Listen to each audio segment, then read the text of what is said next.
Get on the train before it leaves the station. The truth train is coming, gonna run them down, run them down. Alrighty, hello there folks, how you doing? We're back again with the next in the series of Missouri videos about Missouri justice kind of system there. This is all in reaction to what happened with Walter Barton in Missouri on Tuesday, May 19th, 2020. There was cause for lawmakers, the governor, anybody to stay the execution and look into this case more, because there was some things that had been turned up that warranted review. They decided to plow forward and killed him anyway. And for them, that was it, right? Now he's dead. We don't have to worry about it. No more arguing about it. Dead men tell no tales. Almost like that type of an attitude. But there's a lot of people out there who knew what was going on with his case. And so I think we should continue to remind Governor Parson in the state of Missouri, especially with elections coming up. There may be some people there in Missouri who might be interested to know that, you know, Governor Parsons took a very callous and careless attitude towards this matter of criminal justice. So, I mean, hey, the voters should know at the very least. Not that I'm particularly for or against Parson. He didn't exactly win me over with his decision, you know, to show, not even to just show caution. He just plowed forward and you know, and did what he did. So, I mean, he's a big boy, and his actions will speak for him, obviously. So that's what we're here to talk about today.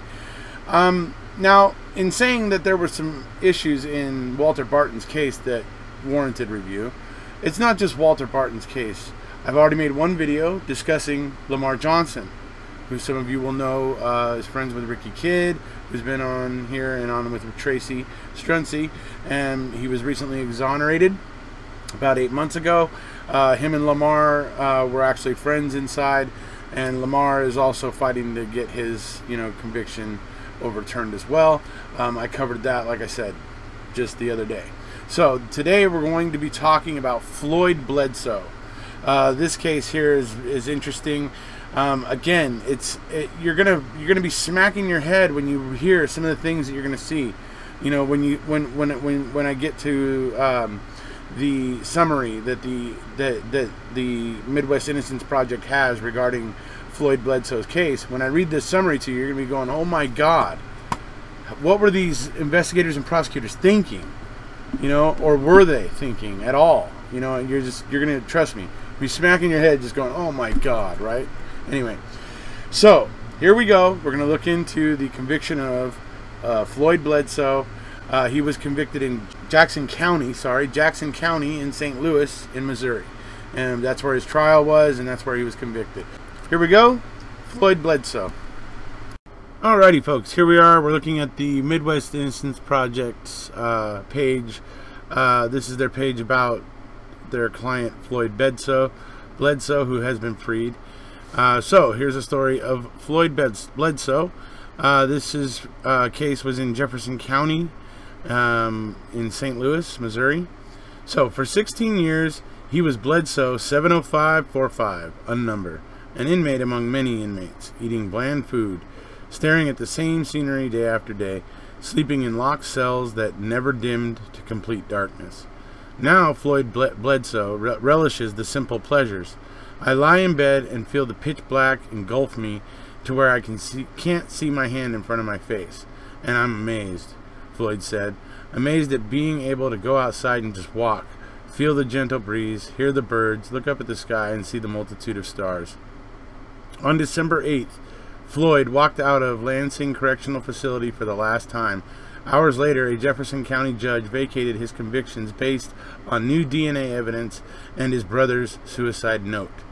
His handcuffs removed, Floyd could finally embrace the KU Law Project for Innocence advocates who fought so hard to win his freedom. It was one of the most emotional days of my life, said Katie Smith, L13, one of the 10 KU Law alumni who worked on Floyd's case as students over the past 8 years. Floyd turned around and gave me a big hug, and we both just started bawling.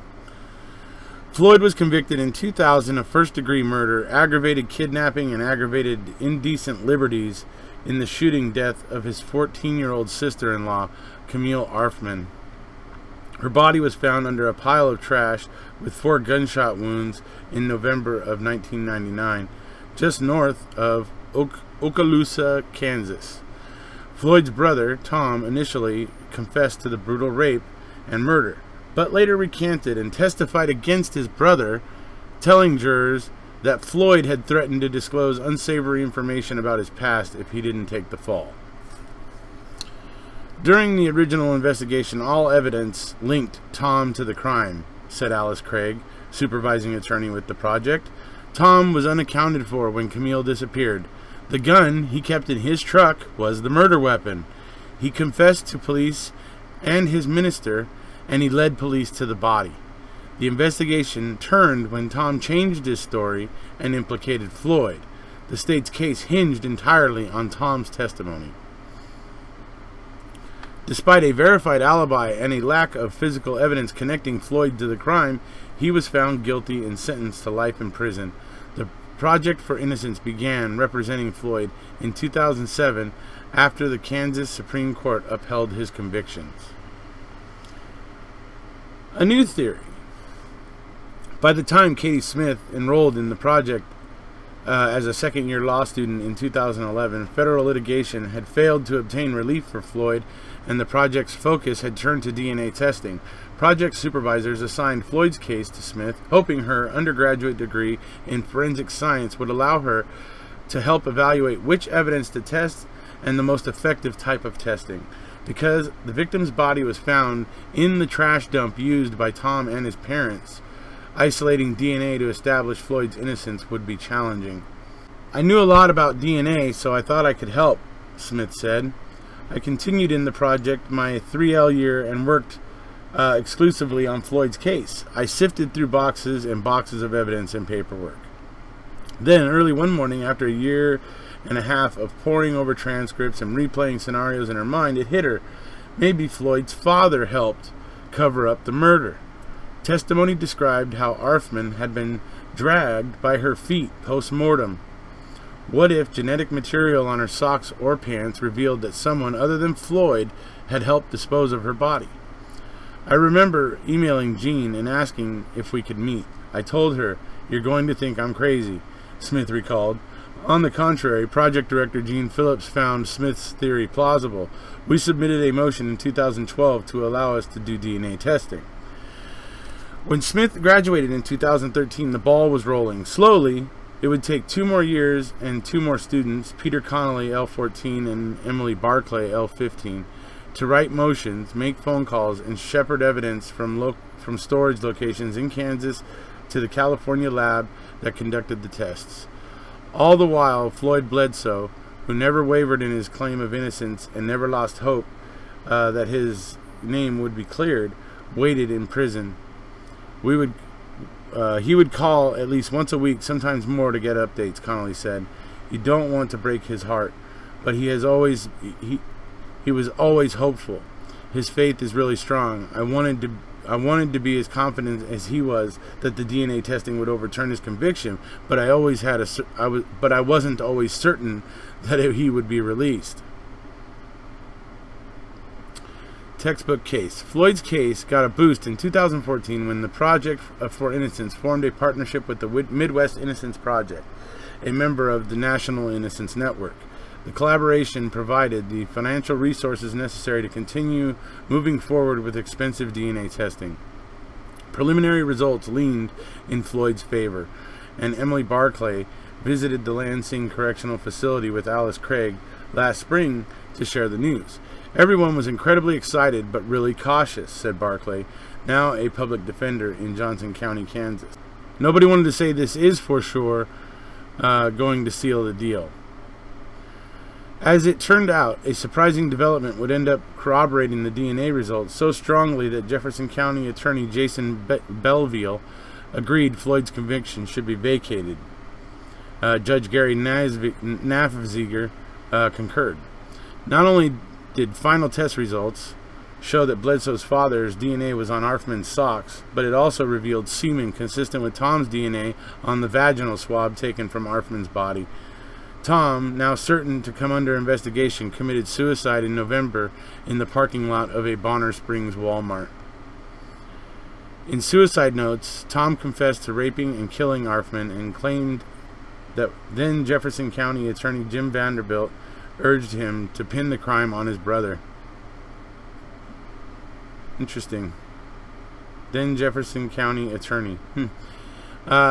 He also drew a diagram of the murder scene and led detectives to an empty shell casing that remained at the scene. Further testimony presented at the December 8, 2015 hearing on the new evidence revealed that the initial analysis of Arfman's rape kit was inconclusive and that Tom, who was originally believed to have passed a polygraph test, had actually failed. It's funny how that happens so often. Even without the DNA and polygraphs, no physical evidence ever tied Floyd to Arfman's murder. For the past 8 years, Gene Phillips has used Floyd's case in the Project for Innocence class as a clear example of injustice. This case has several hallmarks of a classic wrongful conviction, including prosecutorial misconduct, ineffective assistance of trial counsel, and an inadequate investigation, Phillips said.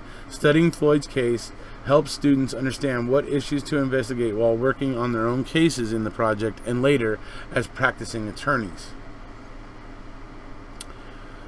The search for truth. Floyd Bledsoe walked into the Jefferson County Courthouse on December 8, 2015 in a prison uniform and shackles. 3 hours later, he left in jeans and a flannel shirt, free for the first time in over 16 years.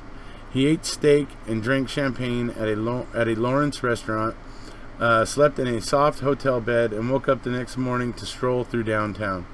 It's pretty weird going from a prison cell to the Marriott to Massachusetts Street, Floyd quipped during a recent visit to meet Project for Innocence students at KU Law.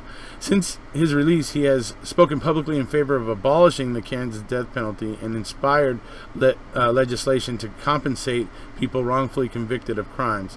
He intends to be a voice for prisoners' rights and work with programs that help men recently released from incarceration reintegrate successfully into society. Floyd urged KU law students to remember his story throughout their legal careers. When I look out into this room, I see future lawmakers, people who will influence the court system, future judges, future prosecutors, he said. Always remember that your client is a person, not a number, and always search for the truth. Truth never has to be defended. It will always stand on its own merits. So I think you guys see what I mean. This is what they call, that's the kind of case they run in Missouri. You know what I mean? What was going on there?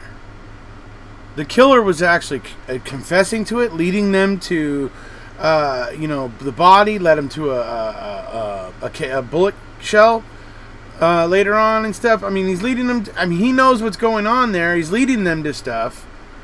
And suddenly, because he just suddenly recants and says, "Oh, my brother was bullying me," or "My brother said he was gonna tell people a bunch of, private stuff about my past," or whatever it was, and that's why he was gonna take the fall for murder for his brother. That's supposedly what the real killer said. Can you believe that? He admitted to it, confessed to it, led them to evidence, and then suddenly recants, and they go along with it and go, "Oh, okay, let's go get Floyd." You know what I mean? Like, what the hell? So Missouri's got some issues there. I don't know what kind of prosecutors. It might be that part of that band of prosecutors that works in the Attorney General's office that we heard about in when we were learning about Walter Barton's case, and I intend to look into those folks as well at some point. But imagine where Floyd would be without those students, those brilliant students that took an interest in his case. Where would he be? That's why it's so important for those of us, when we care about somebody wrongfully convicted like we do about Steve and Brendan, obviously, most of us here on this channel. And we care about Stephen and Brendan, but there's others out there. And by caring about the other ones out there, the community grows bigger. And the awareness of wrongful conviction spreads. And that's what's really going to help Stephen and Brendan in the end, is when more and more people start to understand that, yes, the state, you know, DAs and investigators, they're human agents. They are just as fallible as anyone else, and they're not like angels that never do anything wrong. It's just not. That's a fool's dream. Okay, so we all need to start taking, you know, we want to, what we hope for is that we will encourage people to take a more realistic approach and view to the criminal justice system, and not just the CSI shows, you know, and following along with whatever, you know, they think they've learned from CSI Miami or whatever else. You know what I mean? So, all right.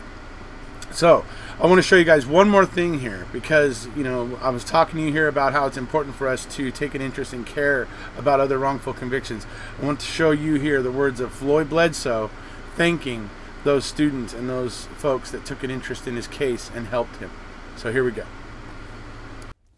This is a letter that I sent to the dean for right after I got out. It was probably, I don't know, roughly a week or so after I got out. And it says, "To the Dean of KU, what your school and students have done for me, I can never repay or say thanks enough. While many doctors are praised for the saving lives through surgery, the Paul E. Wilson Project did the same. They gave me back my life. Over the last years, your staff and students dug and pulled to find the truth. They never quit. Even when they came to what looked like a dead end in 2009, they sat down and discussed the options. They grabbed a hammer and a chisel and a pickaxe and removed the mountain. It's because of your school and your staff and students that I am where I am today, free. Thank you. Recently freed and cleared, Floyd Bledsoe." All right, so that's it for this one. I hope you guys will be looking out for the next one. I really want to just keep the heat on. You know, Governor Parson and generally the state of Missouri there. I just don't want I don't want to let the memory of Walter Barton die as quickly as they had hoped it would. In fact, I don't want it to really die at all. I'd like for it to keep jumping up and biting them in the butt. Personally, I think it was a poor decision, careless and callous decision to not intervene and to not take a closer look at Walter Barton's case. So that's why we're here doing this series of videos about wrongfully convicted individuals in Missouri, and people seeking to correct their wrongful convictions in Missouri. So that's what we're on about here with this series of videos. Hope you guys are enjoying it. Hope I'll see you for the next one. If you haven't already, please hit subscribe, and we'll see you.